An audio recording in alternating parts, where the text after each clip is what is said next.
আপনি কি করে বুঝবেন মেয়েটি শাহবাগী কিনা? প্রথমে মেয়েটির চুলের দিকে খেয়াল করুন। চুল যদি কাকের বাসার মতো থাকে, তাছাড়া কপালে যদি মস্ত বড় টিপ ও গা থেকে চাপা সুটকির চেয়েও কড়া ঘ্রাণ আসে, তাহলে বুঝতে হবে মেয়েটি শাহবাগী। তাছাড়া মেয়েটি যদি চিপায় আড্ডা দেয় আর ধোয়া ছাড়ে, হাতা কাটা ব্লাউজ পরে আর কাঁধে যদি চালের বস্তার মতো একটা ব্যাগ, তাহলেও বুঝতে পারবেন মেয়েটি শাহবাগী।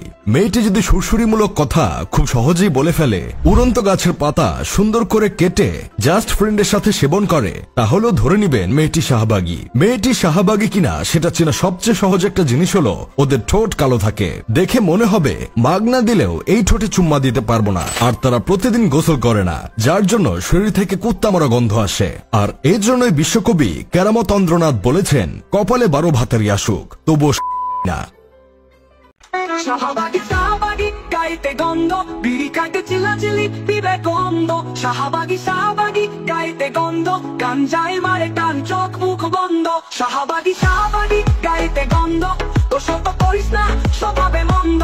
শাহবাগী শাহবাগী গায়ানো বন্ধ, কলা বিজ্ঞানী তুই আস্ত একটা বন্ধ।